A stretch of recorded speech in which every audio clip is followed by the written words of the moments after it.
Welcome back to the Spicy Take Sports Podcast, the mock draft edition, the day before the draft. Unfortunately, due to finals week, Caleb's not been able to be a part of this. We'll have him definitely on though for post-draft reactions and honestly, as much as he knows about football, well, the post-draft reaction will probably be more valuable than just a mock draft, anyways. If I'm being completely honest for him. But yeah, so I'm excited. Draft tomorrow, and both the Falcons and the Vikings have early picks this draft, so we're both kind of excited for that. But also overall, Colton, what is your thoughts about this draft? Do you think it's going to be a more predictable one? Do you think it's going to be more of a crapshoot, like knowing where people go, or what do you think? I think it's going to be more of a cluster, personally. I mean, I think it's one of the deepest drafts we've seen in a while. At the same time, there isn't one of those superstars. Like there's great players who I think will be good at the next level, but it's not like you have this Trevor Lawrence or you have Joe Burrow, like these quarterbacks you know are going number one the moment they stepped off a college field. So that's kind of my take on that. What do you think? Yeah, I think it's going to be it's going to be kind of tough to really understand as well. Mainly because I feel like this is going to be a draft I think it's got a lot of really deep talent in it, but I don't think there's that really, really crazy top tier of guys. I think there's some really, really, really good players at the top tier. But in my opinion, I think next year especially with the quarterbacks like Stroud and Young coming out, and then obviously there's a potential of guys like Levis, I've heard him in the first round next year. And obviously with his body, you could definitely see potential there. Like there's a lot more guys. Like if you ask me, I think I'd probably take Will Levis over any of the quarterbacks that we have in this draft, and he's probably the fourth or fifth quarterback next year. So I think next year's draft is probably higher upside at the most important positions. Well, the most important position. But this year has a bunch of talent. If you need defense or if you need offensive line, this draft could be amazing for a lot of teams. And I will say, I think that for the reason I think it's going to be unpredictable as well, I think that there's some guys in this draft that I've seen predicted in multiple other mock drafts to go top 20, and other guys that are supposed to be like second to third round, and I think they could flip because I think there's so many guys that are very similar in talent in this draft, and you can get a star in the second round. And you could also reach for a guy that you thought was going to be a high first round pick that kind of just didn't live up to expectations. Yeah, that's fair. I see. I mean, on the defensive side, it's loaded. I mean, you don't necessarily need to take some positions in the first round. You can kind of look at more offensive line or elsewhere, and then just come back and rotate the defense. I think it's that deep where you can get a good second round guy that may pan out more than that first round guy. I mean, who knows? Yeah. I mean, I think it's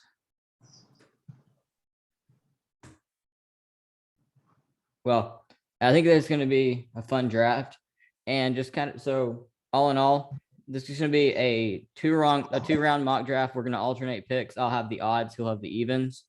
We're not going to do any trades, but we will have some discussion about each pick, and if we feel like it's a position where there could be a trade down, there's certain positions that I know for a fact seem like trade down possibilities. We'll mention those as well. However, we aren't going to do any trades in this because trades are so unpredictable that it's going to be really, really tough to even think about. But just to begin with, before we get into the draft, as we mentioned, we aren't going to do trades specifically, but who are some teams do you think, Colton, would be potential teams that could trade up in this draft? To trade up and trade back, I should say, like some main teams.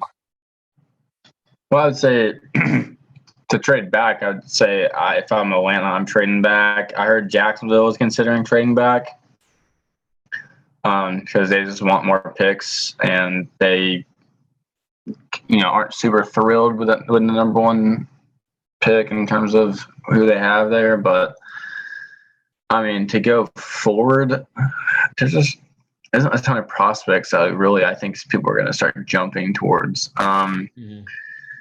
I mean, I can see Philly maybe giving away another one of their first round picks to try to swap, and maybe like Atlanta or Carolina maybe to try to snag Malik Willis. I can see that happening. That's probably the only real trade up I see in the first round. What about you? I see Philly and Pittsburgh as the main two teams. Even maybe New Orleans if they really, really want a quarterback. But even I think that honestly, with the way the quarterbacks are, I don't even think that you'd have too much of an issue getting a quarterback at 19 like New Orleans has. So I mean, I'm not really. I don't think there's too many teams that would like to trade up. I mean, I could see the Vikings trading up if they see a guy like a Sauce Gardner or a Stingley falling. Maybe get a trade up a little bit higher. That's been reported, maybe to 6, maybe to 8. I've heard those as potential trade up options for Atlanta. If they for Minnesota, I think that Atlanta is a trade back option for sure. I think Carolina is a trade back option. And honestly, I wouldn't be surprised at all if you have a team, if you have the Giants maybe trade back one of those 2 picks, take one of the top tier guys a little bit higher, and then they trade back and get 2 more first round picks and have 3 first round picks, one in the top 5, and then 2 in the back half of the first. Because the Giants have but yeah, they have a ton of holes. That's a really good idea. I mean, they should definitely look into that. Get an extra pick to kind of plug in. They need so much across the board. They're in the Atlanta and Jacksonville situation where they just need so much. Yeah. But either way, let's go ahead and just get into it. So, first pick, as I've got odds, I'm Jacksonville. Obviously, it's been mentioned that Jacksonville is not super high on many guys. The latest reports is that they are eyeing Trayvon Walker as the top pick. He's taken a meteoric rise up. He went from a month ago, he was considered mid to late first round, and now he's probably going to get number 1. For me personally, I would take offensive line here just because if you draft a guy like a Trevor Lawrence is supposed to be your future quarterback. He's supposed to be this guy that you have given your franchise to pretty much. And if you don't protect that guy, I'm sorry, I don't think. I mean, they're a horrible franchise to begin with. That's why I think they're probably going to take Trayvon Walker. I'm saying that not trying to take a shot at Trayvon Walker. I think Trayvon Walker's a stud. However, when you already have Josh Allen on the edge on one end, and Josh Allen, obviously I'm a Kentucky fan, so I'm a little bit biased there, but Josh Allen is an extreme talent. If you have that kind of guy on an edge already, and you have very questionable offensive line play, I wouldn't go offensive line. So I'm going to say this. I think that the Trayvon Walker would go, which is why I'm going to take him. But if it was my choice, I probably would have went Evan Neal in this situation. But a lot of guys are lower in Evan Neal now. But I'm going to go Trayvon Walker for Jacksonville. So for me, I kind of in the same situation. Like I think for me, I'd rather take Neal or maybe even Ngannou from NC State. Mm-hmm. Just to help that future quarterback out. I mean, Jared Goff is going to be there, forever. He's not really their answer at quarterback, so they will be getting a drafting quarterback soon. But I think they're going to go with Aiden Hutchinson. That's who I'm picking. The Michigan boy. I mean, his edge. They need edge too, but it kind of just makes sense because he's from there. He's a Michigan boy, and he's good. I mean, he's a really good talent. But I take him at 2, not necessarily. This is what I think is going to be most accurate to what's going to happen. So yeah, I think it's at 2. Yeah, I'm not as high on. I'm not very high on Aiden Hutchinson. I mean, I think he's got a very, very high floor. He's going to be a very solid edge rusher for many years to come. I just don't see that top tier potential as you get from a guy like a Trayvon Walker, in my opinion. But Aiden Hutchinson to Detroit, that's going to be a guy that's not going to bust. Which, considering Detroit's draft history, and considering all the questionable picks they've made, taking a guy like Aiden Hutchinson might be the smartest decision because it's a very safe pick. Plus, that the fans are going to love it because Michigan boy stays home. All right, now I'm on the clock with Houston, which I think is probably the worst roster in the league. Yeah. I think they've got very, very little to be excited about in that roster. I mean, Davis Mills showed some good signs last year. He was, and considering the talent he had around him, I think he's even better than he showed. He just has no talent around him either. So I think he actually is probably the most impressive of the rookie quarterbacks, considering talent around him and how he performed. I mean, he performed just as well, if not better, than Wilson, Lawrence, Fields, but he had less talent around him. Mm-hmm. Plus, and I think obviously Mac Jones had probably the best rookie year quarterback season, but he also had a lot more talent around him. But so leading to that, so I think quarterback's completely off the board. I know there was some early mock drafts that say quarterback might be in play here. It's completely off the board for me. I think that's not even a need at this point. You got so many other holes. I'm actually going to take Sauce Gardner here. I challenge you to name a cornerback for the Houston Texans. Yeah, I can. I don't know. And just all the holes they have on that roster, I feel like you take best player available. And for me, Sauce Gardner is my number one player number two player in the draft behind Evan Neal. But also, I think that the Texans they're not a good offensive line, but I think if the rest of the players in that roster, like rest position groups, I think it's not as bad of a big of a need as cornerback is. And Sauce Gardner, I see as a CB1 for the next 10 years. I think he's that good. I mean, the guy never gave up a touchdown in all of his college career, which is, I know it was at Cincinnati, but even in the playoff semifinal game against Alabama, they did lose. He kind of locked up everyone he defended. So everyone he covered, it was kind of lock up. So I think Sauce Gardner's a stud. And I think there's a culture guy that you need in Houston to kind of change that culture. Plus, it fits into Lovie Smith's defense, even though I think Lovie Smith will be there for just this year and be fired next year. But it fits into his defense for the time being, and he's going to be and Sauce Gardner is kind of a can't miss for me. Yeah, he's someone I'm really high on, who I really would like to land in the draft, but he definitely will not be there at 8. So, so for the Jets, this is their first of 2 picks that they have. They have 4 and 10 in the first round. So this may be, kind of controversial, but this is what I really think the Jets are going to do in this situation. It's definitely not what I would do. I think they're going Kayvon Thibodeau in this situation. I think they're going to take best player available. He has a lot of potential, but he has a lot of bust potential at the same time. He's someone who is definitely, you're taking a chance on, is he going to bust? But I mean, if he booms, he's going to be a generational type edge. I mean, he has that much talent, but is he going to waste his talent away? We'll see. So, yeah, Thibodeau's a situation where, I mean, if he hits his potential, Kayvon Thibodeau is the best player in this draft going away. The guy's got insane potential. But the question with him, you see him take a few plays off here and there. You have a question about, does he love football really? You have questions about character. You have questions about a lot of things with Kayvon Thibodeau.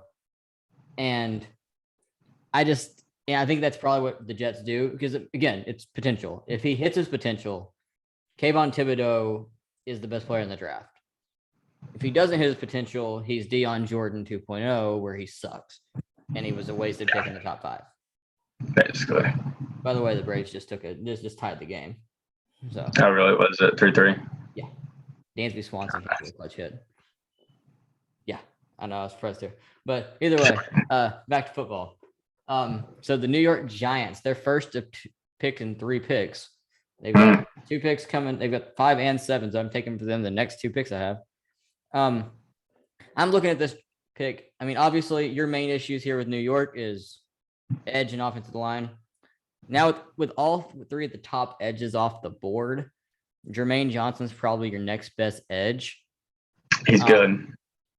But in my opinion, you've got all 3 good offensive tackles still on the board if you're New York. Yeah.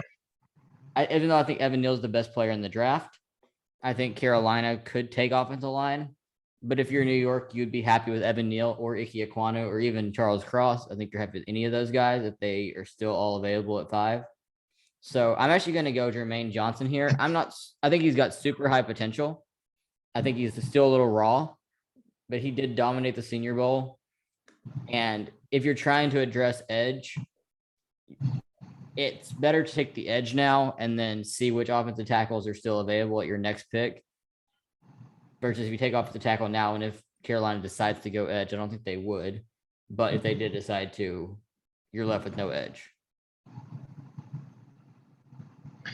Yeah, I agree. And in this situation with Carolina, like I sincerely seen them trading back. I've heard rumors they're actually considering taking Kenny Pickett at 6. That's a rumor I've heard from several sources on social media. Don't know how true that is. I heard Pickett and Willis. And Willis, yeah. I don't know. I think I can see them taking Malik Willis here because it's Carolina. And I probably will go. I think Carolina was taking Malik Willis with the 6th pick. That's what I'm gonna do. I can see it. Malik Willis, Look how far you have to scroll down. the 16th best guy on the predictive board. I mean, I think that's definitely a good possibility. I mean, if you look at Carolina's roster, your main issues are going to be offensive line and quarterback. Yeah. And I think at this point, if you're Carolina, you're just trying to avoid having to play Sam Darnold the rest of the time. And kind of waste away McCaffrey's career if he can sell healthy. I mean, if Malik Willis has his potential, Malik Willis is an interesting guy. I think we need to spend a little bit more time on him. Malik Willis has the highest potential of any quarterback in this draft. The guy is strong. He's athletic. He has a heck of an arm, very accurate. He's got potential. But the question mark arrives with him, and I think it's kind of a worry for me, which is why I have him as my 3rd best quarterback prospect in the draft. I think he probably does go the highest in the draft because of potential. Yeah. My worry with him though is the reason I have him so low is my quarterback rankings at 3 is processing and understand, like going through multiple reads. Malik Willis, if you look at his tape, was very much a first read, not there, second read, not there, I'm running. He never went to a 3rd read, never looked back. It was always first, second, go. If he even got to a second. He may not even get to a second read half the time. But if he can start learning that stuff, if he can get to the point where he processes stuff a lot more, he can be the best quarterback in the draft by far, and maybe a steal even at 6. I know that sounds crazy, but I think he could be even a steal at 6 if he hits his top potential. But I think he also could bust out of the league in 2 years. I can see it either way. All right, now back on the clock with the Giants. So since Carolina did not take offensive tackle, if I was in Carolina's spot here, in New York's spot here, with how the board has fallen, I would be actually listening to potential trade offers at this point if I was New York, because offensive line is where you're going to go. You're going to go offensive tackle here. There's no ifs, and or buts about it. The Giants' offensive line is horrendous. You're going to go offensive line here. And since Malik Willis went to Carolina, you still have Neal, Ekwonu, and Charles Cross all on the board. If I was them, I'd be looking to trade back to maybe 12 with Minnesota. If Minnesota wanted to trade up to get Stingley, so they make sure to get the high potential corner. I would be listening to trade offers from other teams as well. But since we aren't doing trades, I will go Evan Neal. I think Evan Neal is the best offensive lineman in the draft. I think he's the best player in the draft. I just think freak athlete, not 100% technically sound yet. He's still learning the position. No, he's not really learning the position, but he's still learning the techniques. But he's a rookie. You don't expect him to be 100% technically sound as a rookie. Just freak athleticism, freak arm length. He's got everything you look for in an offensive tackle. I really believe the only reason he's dropping down the board is because he's been talked about of how good he's been for so long that people are kind of getting tired of it. And I think he's that good. And I think if the Giants came out with Jermaine Johnson and Evan Neal both, most Giants fans would be very happy. Yeah, I'd be ecstatic if I was a Giants fan and coming out with those 2 guys. So now you So got your Falcons on the board. I know you said you my Falcons on the board. So actually, if I was a Falcons, I am a Falcons fan, but if I was in their front office looking at this and who I see on the board, who people aren't super people, he's a really talented player, but someone that they've kind of talked about he's not fast enough, this and that. I go Kyle Hamilton out of Notre Dame. That's who I really, really like as a Falcons fan in this situation with Sauce gone and Walker gone and Neal gone. I would take Hamilton as my fourth guy. So I'd be really happy with that. I mean, pair him up with AJ Terrell in that secondary, and now you can probably get a pretty decent corner in the second round if that's what you go with. So can't pass on a guy like Kyle Hamilton if he's still there. Kyle Hamilton's a stud. I mean, his speed's a little concerning. I mean, he's a 4.6 guy, which obviously is not super slow, but obviously if you expected him to be a over-the-top safety, it's a little concerning. But in the box safety, one of the best you can get. Like, he's got Cam Chancellor type of in the box good. What the heck? Yeah, he is. He's got Cam Chancellor in the box good. He's just a stud, to be completely honest. He's just really, really good. But I think this could be a chance you actually possibly could trade back here as well. And potentially get a guy, maybe trade back to 12 or to 13 or 4, like wherever it may be, and still maybe get Kyle Hamilton because he is dropping down a lot of draft boards lately. Yeah, I agree. I think the Falcons will likely trade back if certain players aren't, there. I just really hope they don't take a quarterback with the 8th pick. Or Drake London. He's a really good wide receiver, but I don't want a wide receiver 8. They can get some good wide receivers in the second round. That's what they choose to do. Mm-hmm. So, but you have the Seahawks at 9. Yeah, Seahawks at 9. I think at this point you got to take Ike Ekwonu.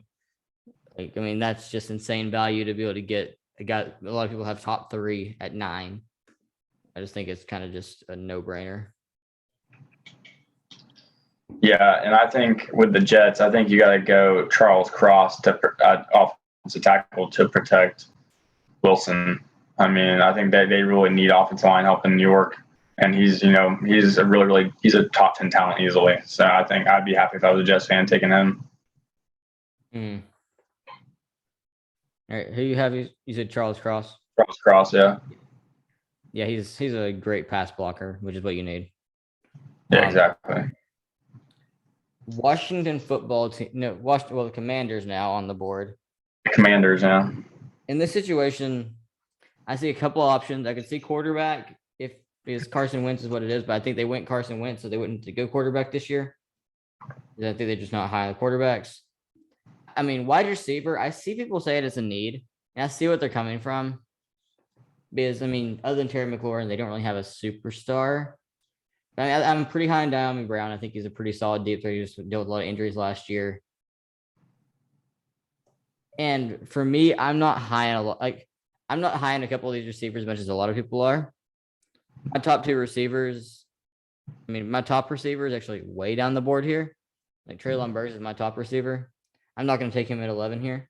I am going to go Jameson Williams here, though. I think if you think about just style difference here, like Terry McLaurin is a great route runner. He can go deep as well. He's Terry McLaurin's most underrated receiver in the NFL. He's a stud. You have that, and you mix that with a guy like Jameson Williams that can run good routes, very crisp with that, he can get really far, really open, way down the field really easily. He's just Jameson Williams is just an absolute beast, to be completely honest. If the injury wasn't there, I think he's a top 10 pick. I think probably the Falcons take him at 8 if he's not injured. The speed is ridiculous, and obviously he's played the top tier competition. Yeah, I have your Vikings at 12, so you actually might not agree with the pick I'm going to go with. So, someone that I think has all the talent in the world, who's definitely fallen off in recent memory, probably go Derek Stingley at 12.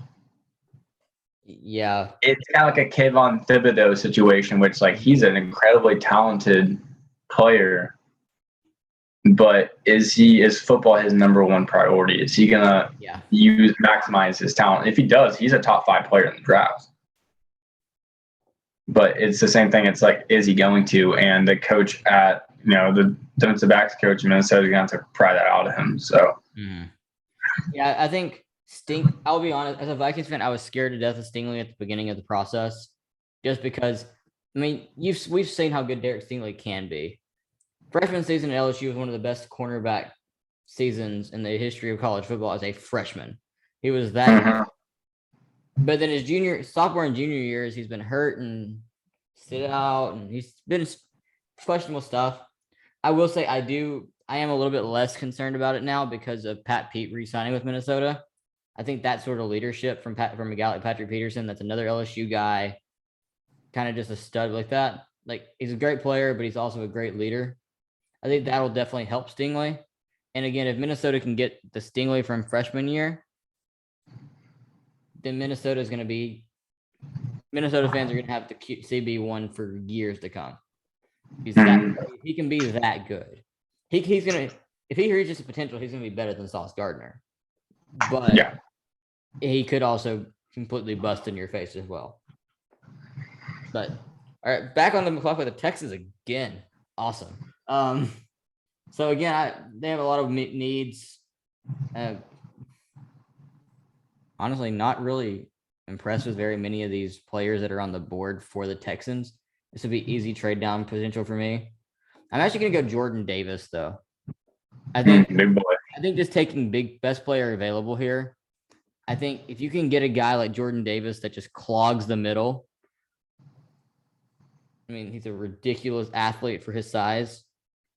If he can become a 3-down player in the NFL, he could be a Aaron Donald-esque player, who also got to take a 13 that year. So who knows?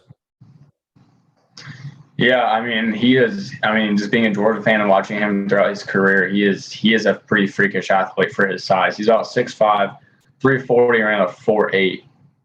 That's pretty nutty if you think about it. But for me, with the Ravens at 14, I have another Georgia boy coming off the board, Devontae Wyatt at 14.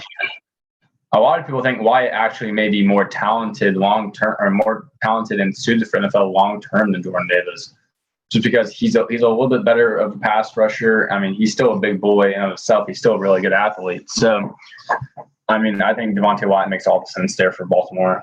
He's a better pass rusher for sure. I mean, he's a freak athlete.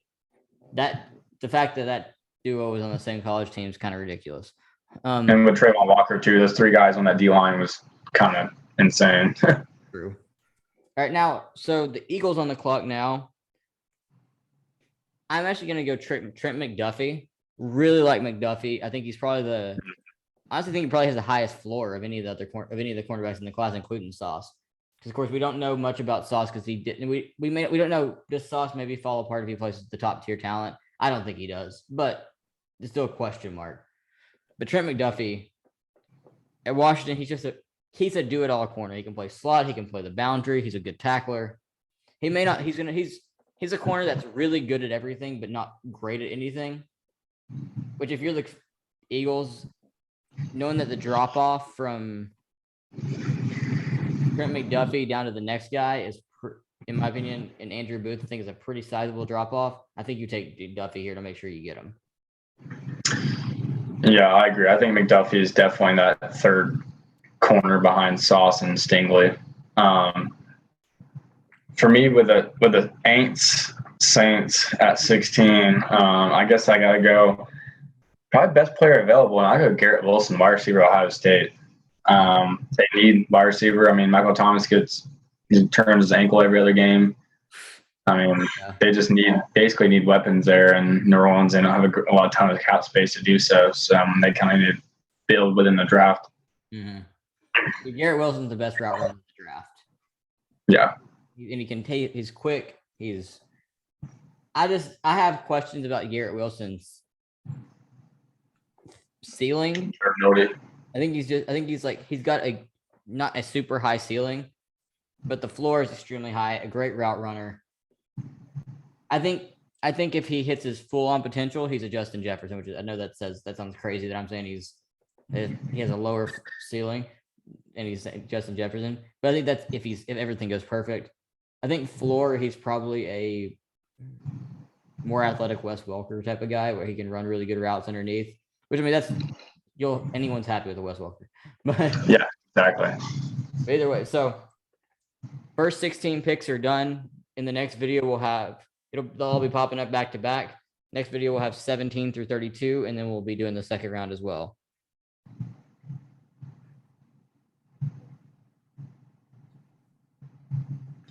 There's 30 seconds left.